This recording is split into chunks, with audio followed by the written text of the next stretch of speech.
Well, I just thought I should say a few words.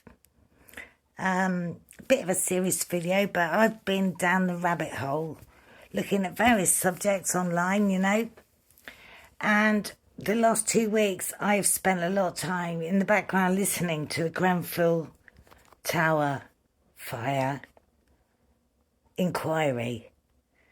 I've listened to all of the building structure, the people designed it, the council, the government, the bereaved, the stories of every single victim, every story of exactly what time they called 999, how long they were in the flat, how they died. Nearly every single one, it seems, died from fumes.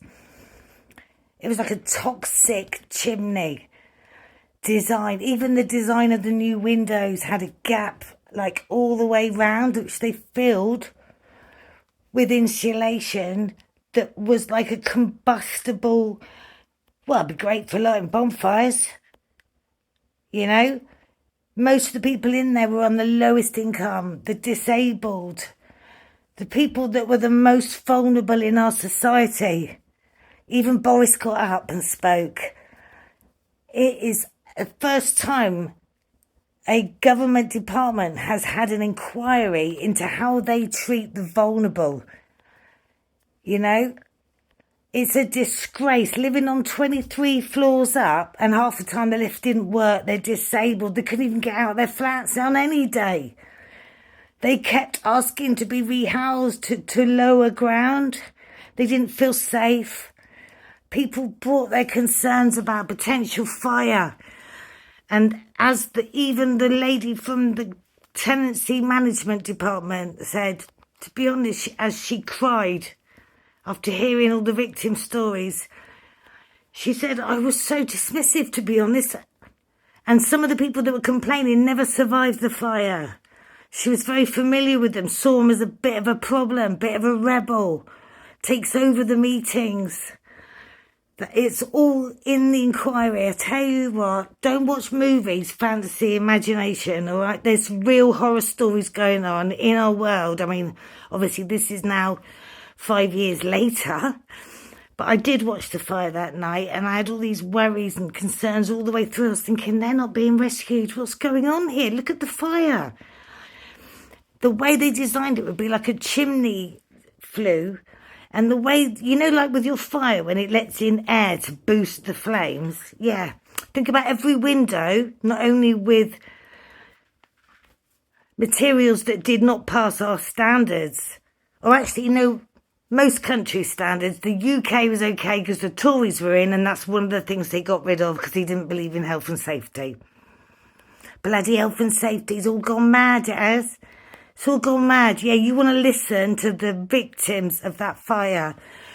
What made them think? No one told them to get out. What made them think that someone wasn't going to rescue them? We're in the UK. We have the resources.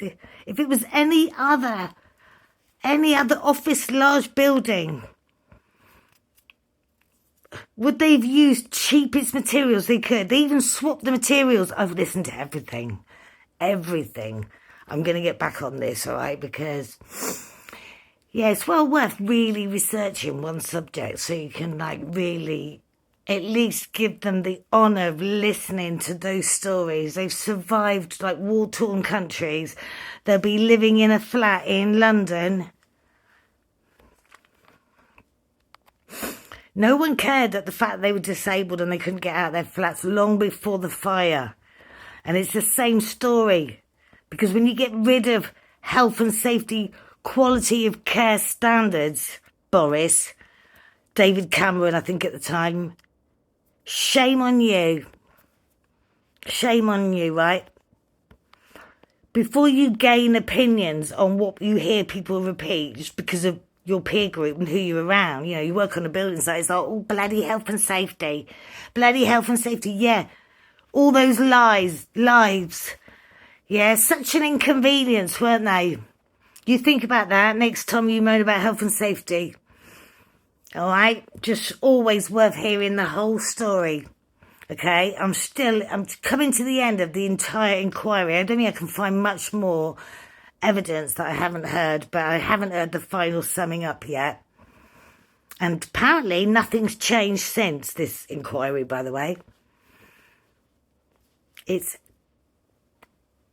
corporate manslaughter, okay? Officially, I mean, I do know that is one of the outcomes, at the end of the day. They'd rather cut costs because these people should be grateful for what they've got. They're housed. You call that housed? Something that's going to make their disability worse, like a building with 23 floors and no lift and no safety net in place for those people, regardless. Because what is great about Britain? Yeah, we suppose that is what was great about Britain, that we did not discriminate.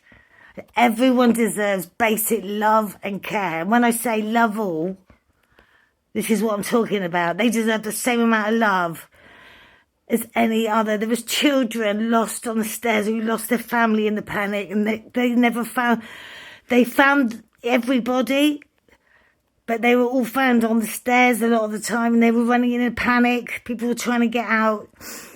There was no evacuation in place. And there is still a policy of stay put in every high-rise block of flats in the UK.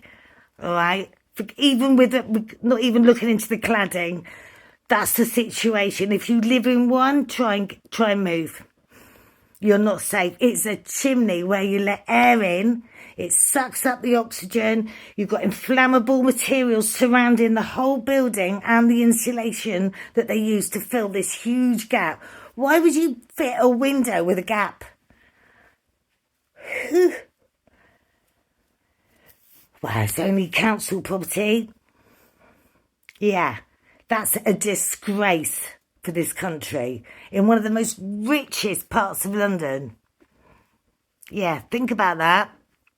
Yeah, it's like in America when they hide a lot of the poverty. Yeah, this has exposed it. If you get a chance, please watch it. For all those people and their story, it needs to be heard, at least, so you can empathise with what those people went through and families. There was a child that was rescued, right, taken from the family. They had to choose one child. The fireman grabbed this child. He's kicking and kicking all the way down the stairs, and he had to run down with this child. He nearly didn't make it himself. He was running out of oxygen because apparently they didn't have any breathing apparatus for an evacuation, just more water that wasn't working. Lives first. That's what was great about Britain. It was basic love for all. That's the whole point of non-discriminatory working practice, quality of care standards. That's the whole point. And they didn't even know that no one was coming for them until some of them at the very end worked it out. Their last calls they made. I've just been listening to another of the testimonies. Their last call was like, no one's coming. They've been told no one's coming and they need to get out the building, and they can't. He's 70, he's like disabled on the top floor. And no one made it if they got out at that point because of the fumes was killing them first. No fire. The fumes from the plastic and the toxic and oh my God. It's almost deliberate. It was a perfect fire. If you didn't want that building there anymore, and it didn't look pretty anymore. So we're going to spend $9 million on cladding to make it look pretty when you don't have a working fire exit or any way out. One stairway, single thin stairway for the whole building, 190 something flats. But we'll spend the money on the cladding, shall we? The toxic stuff, yeah? Because we don't want to look at that one. What about the disabled? It's supposed to be housing the vulnerable. That's what social housing is for. Anyway, if you get a chance, have a listen to them.